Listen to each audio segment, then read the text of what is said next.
ಸ್ನೇಹಿತರೆ, ಮೀಡಿಯಾ ಮಾಸ್ಟರ್ಸ್ಗೆ ಸ್ವಾಗತ ಸುಸ್ವಾಗತ. ಗೆಳೆಯರೆ, ರಾಮಾಯಣ ಮಹಾಭಾರತಗಳು ನಡೆದಿದ್ವಾ? ರಾಮ ಇದ್ನ, ಅವನು ಸೇತುವೆ ಕಟ್ಟಿದ್ನ, ಹಾಗಿದ್ರೆ ಯಾವ ಕಾಲೇಜಲ್ಲಿ ಓದಿದ್ದ? ಇನ್ನು ಮಹಾಭಾರತ ಅನ್ನೋದು ನಡೆದಿತ್ತ? ಇವೆಲ್ಲ ಪುಂಡರ ಗೋಷ್ಠಿಗಳು ಕಣ್ರಿ. ಇಲ್ಲದನ್ನು ಹೇಳಿ ನಮ್ಮ ತಲೆ ಕೆಡಿಸ್ತಾರೆ. ಯಾವ ಕುರುಕ್ಷೇತ್ರ ಅಲ್ಲವತ್ತಿಗೆ ಅಷ್ಟೊಂದು ಜನ ಯುದ್ಧ ಮಾಡೋದಕ್ಕೆ ಸಾಧ್ಯನಾ? ಎಲ್ಲಿದ್ದರು ರೀ ಅಷ್ಟೊಂದು ಜನ? ಹೀಗೆಲ್ಲ ಮಾತಾಡೋ ಸಾಕಷ್ಟು ಜನ ನಮ್ಮ ನಡುವೆ ಸಾಕಷ್ಟಿದ್ದಾರೆ. ಅವರಿಗೆ ಅಲೆಕ್ಸಾಂಡರ್ ಅನ್ನೋದು ಇತಿಹಾಸ.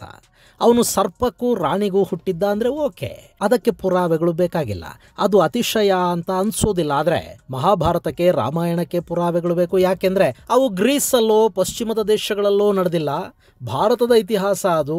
ಹೀಗಾಗಿ ಅದನ್ನು ನಂಬೋದಕ್ಕೆ ಅವರ ಮನಸ್ಸುಗಳು ಸಿದ್ಧ ಇರೋದಿಲ್ಲ. ಇನ್ನು ಭಾರತದ ಆಚರಣೆಗಳು, ಪೂಜಾ ಪದ್ಧತಿಗಳು ಮೌಢ್ಯ ಅನ್ನಿಸ್ಕೊಳುತ್ತವೆ. ಮರಳುಗಾಡಿನ ಆಚರಣೆಗಳು ತುಂಬ ಸೆಕ್ಯುಲರು, ಸೈಂಟಿಫಿಕ್ಕು ಅನ್ನಿಸ್ಕೊಳುತ್ತವೆ.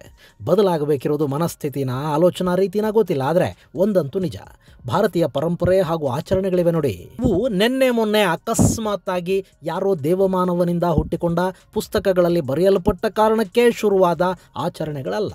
ಅವು ಅನಾದಿ ಕಾಲದಿಂದಲೂ ಮನುಷ್ಯನ ಉಗಮ ಹಾಗೂ ವಿಕಾಸದ ಹಲವು ಹಂತಗಳಲ್ಲಿ ವಿಕಸಿತಗೊಳ್ತಾ ಬಂದ ಆಚರಣೆಗಳು. ಶಿವನನ್ನ ನಾವು ಆದಿದೈವ ಅಂತ ಕರಿತೀವಿ. ಆ ನಂಬಿಕೆ, ಪೂಜಾ ಪದ್ಧತಿಗಳು ನಮ್ಮಲ್ಲಿ ಸಹಸ್ರಮಾನಗಳ ಹಿಂದಿನಿಂದಲೂ ಇವೆ.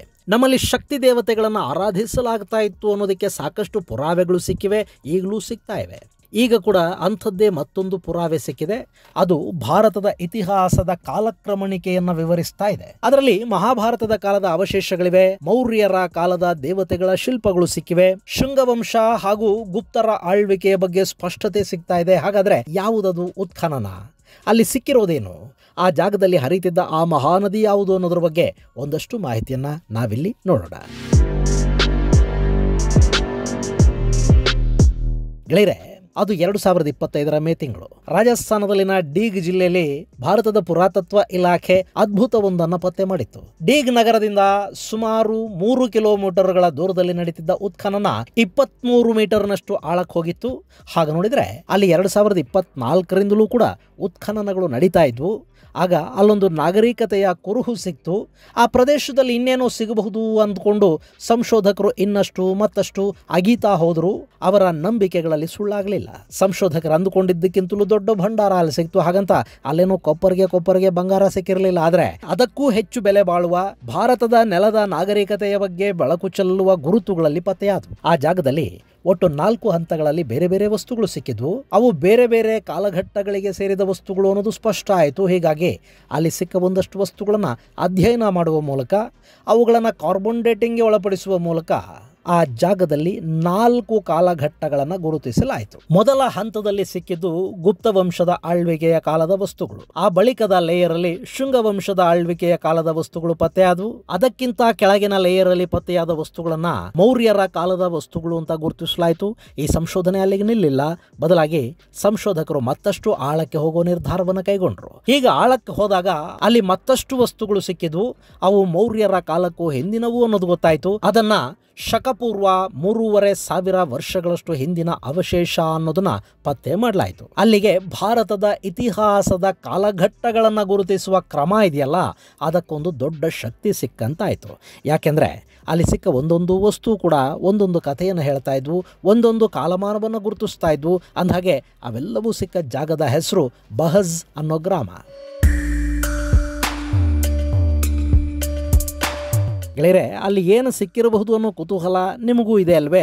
ನೀವು ಯಾರು ಊಹೆ ಮಾಡದಂಥ ವಸ್ತುಗಳಲ್ಲಿ ಸಿಕ್ಕಿದ್ವು.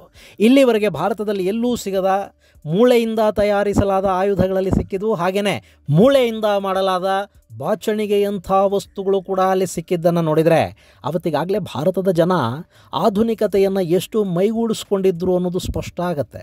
ಇನ್ನಲ್ಲಿ ಸಿಕ್ಕ ವಸ್ತುಗಳಲ್ಲಿ ಶೆಲ್ ಬ್ಯಾಂಗಲ್ಗಳಿದ್ವು. ಹಾಗೆಯೇ ಒಂದಷ್ಟು ರತ್ನಗಳಿಂದ ಮಾಡಿದ್ದ ಸರಗಳು ಕೂಡ ಅಲ್ಲಿ ಸಿಕ್ಕಿದ್ವು. ಅದೆಲ್ಲದಕ್ಕಿಂತ ಹೆಚ್ಚಾಗಿ ಶಕಪೂರ್ವ 1000ಕ್ಕೆ ಸೇರಿರಬಹುದು ಅಥವಾ ಅದಕ್ಕೂ ಹಿಂದಿನದಿರಬಹುದು ಅಂತ ಹೇಳಲಾಗುವ ಮಣ್ಣಿನಿಂದ ಮಾಡಲಾದ ಶಿವ ಹಾಗೂ ಪಾರ್ವತಿಯರ ವಿಗ್ರಹಗಳು ಕೂಡ ಅಲ್ಲಿ ಪತ್ತೆ ಆದವು. ಇದರ ಜೊತೆಗೆ ಒಂದಷ್ಟು ನಾಣ್ಯಗಳಲ್ಲಿ ಸಿಕ್ಕಿದ್ವು. ಇವೆಲ್ಲವೂ ಕೂಡ ಬೇರೆ ಬೇರೆ ಕಾಲಮಾನದ ವಸ್ತುಗಳು ಅನ್ನೋದು ಮೇಲ್ನೋಟಕ್ಕೆ ಸ್ಪಷ್ಟ ಆಗ್ತಾ ಇತ್ತು.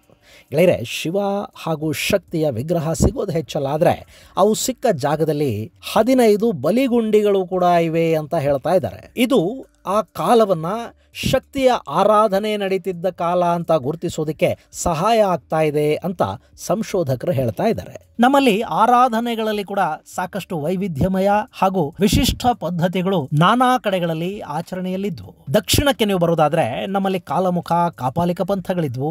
ಶಿವನನ್ನ ಆರಾಧನೆ ಮಾಡ್ತಿದ್ದ ಆ ಜನ ಶಿವನಿಗಾಗಿ ತಮ್ಮ ರುಂಡಗಳನ್ನೇ ಅರ್ಪಿಸುವ ಮೂಲಕ, ಬಲಿದಾನ ಆತ್ಮಾರ್ಪಣೆಗಳನ್ನು ಮಾಡುವ ಮೂಲಕ ಶಿವನನ್ನ ಮೆಚ್ಚಿಸುವ ವಿಲಕ್ಷಣ ಪದ್ಧತಿಯೊಂದನ್ನು ಅಭ್ಯಾಸ ಮಾಡಿಕೊಂಡಿದ್ರು.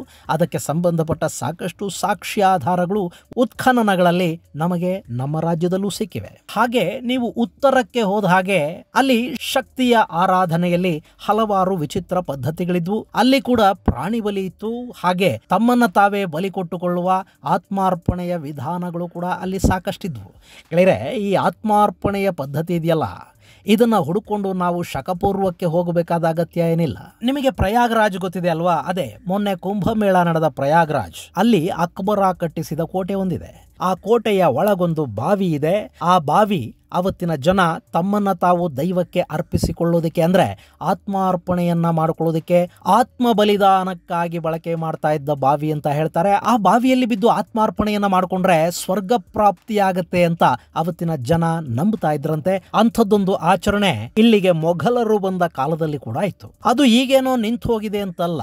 ಈಗಲೂ ಕೂಡ ನಮ್ಮ ಉತ್ತರ ಕರ್ನಾಟಕದ ಕೆಲ ಹಳ್ಳಿಗಳಲ್ಲಿ ದೈವಕ್ಕೆ ಹೆಬ್ಬೆರಳುಗಳನ್ನು ಕೊಡುವ, ನಾಲಿಗೆಗಳನ್ನು ಕತ್ತರಿಸಿ ಕೊಡುವ ಒಂದಷ್ಟು ವಿಲಕ್ಷಣ ಪದ್ಧತಿಗಳು ಜಾರಿಯಲ್ಲಿವೆ. ಹಾಗೆ ಅವತ್ತು ರಾಜಸ್ಥಾನದ ಈ ಭಾಗದಲ್ಲಿ ಶಕ್ತಿಯ ಆರಾಧನೆ ನಡೀತಿತ್ತು ಮತ್ತು ಅದಕ್ಕಾಗಿ ಅಲ್ಲಿ ಬಲಿಗುಂಡಿಗಳನ್ನ ನಿರ್ಮಾಣ ಮಾಡಿದ್ರು ಅನ್ನೋದು ಈ ಉತ್ಖನನದಿಂದ ಗೊತ್ತಾಗ್ತಿದೆ ಅಂತ ಸಂಶೋಧಕರು ಹೇಳ್ತಾ ಇದ್ದಾರೆ. ಇನ್ನು ಇದೆಲ್ಲದರ ಜೊತೆಗೆ ಮಹಾಭಾರತದ ಕಾಲಮಾನಕ್ಕೆ ಸೇರಿದ್ದು ಅಂತ ಹೇಳಲಾಗುವ ಅಂದ್ರೆ ಶಕಪೂರ್ವ 3500 ವರ್ಷಕ್ಕೂ ಹಿಂದಿನ ಮಡಿಕೆಗಳು ಸಿಕ್ಕಿವೆ. ಅದೇ ಕಾಲಘಟ್ಟಕ್ಕೆ ಸೇರಿದ ಯಜ್ಞಕುಂಡಗಳು ಕೂಡ ಅಲ್ಲಿ ಸಿಕ್ಕಿವೆ. ಇವೆಲ್ಲವೂ ಕೂಡ ಮಹಾಭಾರತ ಕಾಲದಲ್ಲಿ ನಡೆದಿತ್ತು ಅಂತ ಹೇಳಲಾಗುವ ಯಜ್ಞ ಯಾಗಾದಿಗಳಿಗೆ ಪುರಾವೆಗಳನ್ನು ಒದಗಿಸ್ತಾ ಇವೆ. ಇನ್ನು ಈ ಸ್ಥಳ ಮಹಾಭಾರತದ ಜೊತೆ ನಂಟನ್ನ ಹೊಂದಿದೆ ಅಂತ ಹೇಳೋದಕ್ಕೆ ಒಂದು ವಿಶೇಷ ಕಾರಣ ಕೂಡ ಇದೆ. ಈಗ ಉತ್ಖನನ ನಡೀತಿರೋ ಸ್ಥಳ ಇದೆಯಲ್ಲ, ಇದು ಮಥುರಾದಿಂದ ಕೆಲವು ಕಿಲೋಮೀಟರ್ಗಳಷ್ಟು ದೂರದಲ್ಲಿದೆ. ಮಥುರಾ ಶ್ರೀಕೃಷ್ಣ ಇದ್ದಂತಹ ಸ್ಥಳ. ಹಾಗೇನೆ ಇನ್ನು ಅಲ್ಲಿಂದ ಸ್ವಲ್ಪ ಮುಂದಕ್ಕೆ ಹೋದ್ರೆ ಹಸ್ತಿನಾಪುರ ಮತ್ತು ಇಂದ್ರಪ್ರಸ್ಥಗಳು ನಮಗೆ ಸಿಗುತ್ತವೆ. ಗೆಳೆಯರೆ, ಅವತ್ತಿನ ಇಂದ್ರಪ್ರಸ್ಥ ಅಂದ್ರೆ ಇವತ್ತಿನ ದೆಹಲಿ ಅಂತ ಹೇಳ್ತಾರೆ. ದೆಹಲಿಯ ಪುರಾಣ ಕಿಲಾ ಇದೆಯಲ್ಲ, ಅದರ ಗೋಡೆಯ ಕೆಳಭಾಗದಲ್ಲಿ ಮಹಾಭಾರತದ ಕಾಲಕ್ಕೆ ಸೇರಿದ ಒಂದಷ್ಟು ವಸ್ತುಗಳು ಈ ಹಿಂದೆ ಸಿಕ್ಕಿದ್ವು. ಈಗ ರಾಜಸ್ಥಾನದ ಡಿಗಿಯಲ್ಲಿ ಸಿಕ್ಕಿರುವ ವಸ್ತುಗಳು ಹಾಗೂ ದೆಹಲಿಯಲ್ಲಿ ಸಿಕ್ಕಿದ್ದ ವಸ್ತುಗಳು ಒಂದಕ್ಕೊಂದು ಹೊಂದಾಣಿಕೆ ಆಗ್ತಾ ಇವೆ. ಹೀಗಾಗಿ ಇಲ್ಲಿ ಮಹಾಭಾರತ ಕಾಲದ ವಸ್ತುಗಳು ಸಿಕ್ಕಿವೆ ಅಂತ ರಾಜಸ್ಥಾನದ ಪುರಾತತ್ವ ಇಲಾಖೆಯ ಅಧಿಕಾರಿಗಳು ಹೇಳ್ತಾ ಇದ್ದಾರೆ. ಹಾಗೇನೆ ಅಲ್ಲಿ ಮತ್ತೊಂದು ವಿಶೇಷ ಕೂಡ ಪುರಾತತ್ವ ಇಲಾಖೆಯ ಅಧಿಕಾರಿಗಳಿಂದ ಗೊತ್ತಾಗ್ತಾ ಇದೆ. ಅದೇನು ಅಂದ್ರೆ, ಈಗ ಉತ್ಖನನ ನಡೀತಿರೋ ಈ ಪ್ರದೇಶ ಇದೆಯಲ್ಲ, ಇದರ ಪಕ್ಕದಲ್ಲೇ ಅವತ್ತಿಗೆ ದೊಡ್ಡದಾದ ನದಿಯೊಂದು ಹರಿತಿದ್ದ ಗುರುತುಗಳು ಕೂಡ ಸಿಕ್ಕಿವೆ. ಆ ನದಿ ಸಾಕಷ್ಟು ವಿಸ್ತಾರವನ್ನ ಹೊಂದಿತ್ತು ಅಂತ ಕೂಡ ಈಗ ಸಿಕ್ಕಿರುವ ಸಾಕ್ಷ್ಯಗಳು ಹೇಳ್ತಾ ಇವೆ.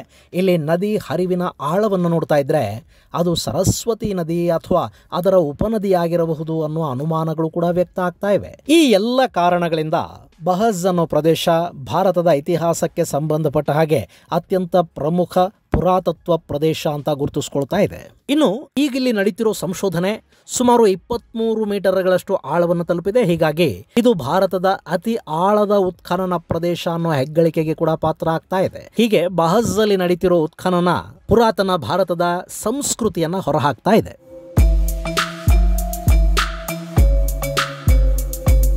ಗೆಳೆಯರೆ, ಈ ಬಹಜ್ ಅಲ್ಲಿ ಇಷ್ಟು ಮಾತ್ರ ಸಿಕ್ಕಿಲ್ಲ, ಅಲ್ಲಿ ಬ್ರಾಹ್ಮಿ ಲಿಪಿ ಕೂಡ ಸಿಕ್ಕಿದೆ. ಹಾಗೆ ನೋಡಿದ್ರೆ ಭಾರತದಲ್ಲಿನ ಎಲ್ಲ ಲಿಪಿಗಳ ಮೂಲ ಬ್ರಾಹ್ಮಿ ಅಂತ ಹೇಳಲಾಗತ್ತೆ.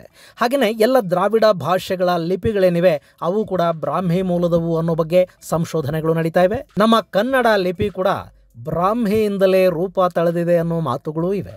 ಇನ್ನು ಬ್ರಾಹ್ಮಿ ಭಾಷೆಯ ಗುರುತು ಮೌರ್ಯರು ಅಥವಾ ಮಗಧರ ಕಾಲದ್ದು ಅಂತ ಗುರುತಿಸ್ಕೊಳ್ಳುತ್ತೆ. ಅಂದರೆ ಅಶೋಕನ ಶಾಸನಗಳ ಮೂಲಕ ಮೊದಲು ಬ್ರಾಹ್ಮಿ ನಮಗೆ ಕಾಣಿಸಿದೆ. ಹಾಗಂತ ಅಶೋಕನ ಕಾಲಕ್ಕಿದು ಶುರುವಾಗಿದ್ದು ಅಂತಲ್ಲ, ಅವತ್ತಿಗೆ ಆ ಕಾಲಘಟ್ಟದಲ್ಲಿ ಮತ್ತು ಅದಕ್ಕೂ ಮೊದಲಿಂದಲೂ ಕೂಡ ಬಳಕೆಯಲ್ಲಿದ್ದ ಭಾಷೆ ಬ್ರಾಹ್ಮಿ ಅನ್ನೋದಿದರಿಂದ ಗೊತ್ತಾಗುತ್ತೆ. ಗೆಳೆಯರೆ, ಇಲ್ಲಿ ಮೌರ್ಯರ ಆಳ್ವಿಕೆಗೂ ಮುನ್ನ ಅಂದರೆ ಶಕಪೂರ್ವ 3ನೇ ಶತಮಾನಕ್ಕೂ ಮುನ್ನ ಭಾರತದಲ್ಲಿ ಮಹಾಜನಪದಗಳ ಆಳ್ವಿಕೆ ನಡೀತಾ ಇತ್ತು. ಅಲ್ಲಿನ ಆಚಾರ ವಿಚಾರಗಳೆಲ್ಲವೂ ಕೂಡ ಭಿನ್ನವಾಗಿದ್ವು. ಆದರೆ ಅವತ್ತಿಗೂ ಕೂಡ ಭಾರತದಲ್ಲಿ ವಿಗ್ರಹಾರಾಧನೆ ಅನ್ನೋದಿತ್ತು ಅನ್ನೋದನ್ನ ಈಗ ಸಿಕ್ಕಿರುವ ಅವಶೇಷಗಳು ಸಾರಿ ಹೇಳ್ತಾ ಇವೆ.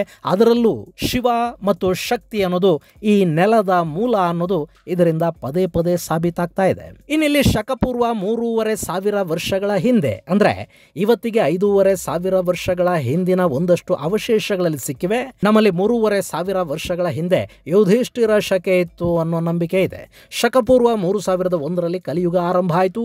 ಅದು ಯುಧಿಷ್ಠಿರನ ನಂತರ ಅಂದ್ರೆ ಪರೀಕ್ಷಿತನ ಕಾಲಕ್ಕೆ ಕಲಿಯುಗ ಆರಂಭ ಆಗತ್ತೆ. ಸೊ ಶಕಪೂರ್ವ 3,500 ವರ್ಷಗಳು ಅಂದ್ರೆ ಕ್ರಿಸ್ತ ಹುಟ್ಟೋದಿಕ್ಕೂ 3,500 ವರ್ಷಗಳ ಹಿಂದೆ ಮಹಾಭಾರತದ ಕಾಲಮಾನ ಇತ್ತು ಅಂತ ಗುರುತಿಸಿದ್ರೆ ಅವತ್ತಿನ ವಸ್ತುಗಳು ಮಹಾಭಾರತದ ಕಾಲಕ್ಕೆ ಸೇರಿದ ವಸ್ತುಗಳಾಗಿರಬಹುದು ಅನ್ನೋದು ಒಂದು ವಾದ. ಹೀಗಾಗಿ ಅಲ್ಲಿ ಸಿಕ್ಕಿರೋ ವಸ್ತುಗಳ ಬಗ್ಗೆ ಮತ್ತಷ್ಟು ಪರೀಕ್ಷೆಗಳು ಅಧ್ಯಯನಗಳು ನಡೀಬೇಕಾದ ಅಗತ್ಯ ಇದೆ. ಇತ್ತೀಚೆಗೆ ತಮಿಳುನಾಡಿನ ಕೀಲಾಡಿ, ಆದಿಚನಲ್ಲೂರು, ಶಿವಗಲೈ ಮುಂತಾದ ಕಡೆಗಳಲ್ಲಿ ಸಿಕ್ಕಿದ ವಸ್ತುಗಳು ಭಾರತವೇ ಕಬ್ಬಿಣದ ಯುಗದ ಮೂಲ ಅನ್ನೋದನ್ನ ಪ್ರೂವ್ ಮಾಡಿದ್ವು. ಈಗ ಶಕಪೂರ್ವ 3,500 ವರ್ಷಗಳ ಹಿಂದಿನ ವಸ್ತುಗಳು ರಾಜಸ್ಥಾನದಲ್ಲಿ ಪತ್ತೆಯಾಗಿವೆ. ಸೊ ಇಲ್ಲಿಂದ ಲೆಕ್ಕ ಹಾಕಿದ್ರೆ ಸರಿಸುಮಾರು 5,500 ವರ್ಷಗಳಷ್ಟು ಹಿಂದಿನ ವಸ್ತುಗಳನ್ನ ಸಂಶೋಧಕರಲ್ಲಿ ಪತ್ತೆ ಮಾಡಿದ್ದಾರೆ. ಇದು ನಿಜವೇ ಆಗಿದ್ದಲ್ಲಿ ನಾವು ಇಷ್ಟು ವರ್ಷ ಓದಿದ ಸುಳ್ಳು ಇತಿಹಾಸಗಳ ಪರದೆ ಕಳಚಿಕೊಳ್ಳುತ್ತೆ. ಶಕಪೂರ್ವ 1800ರಿಂದ 1500 ನಡುವೆ ಭಾರತಕ್ಕೆ ಆರ್ಯರು ಬಂದರು. ಅವರು ಯಜ್ಞಯಾಗಾದಿಗಳನ್ನ ತಗೊಂಡು ಬಂದರು. ವಿಗ್ರಹಾರಾಧನೆ ಅವರಿಂದ ಬಂತು.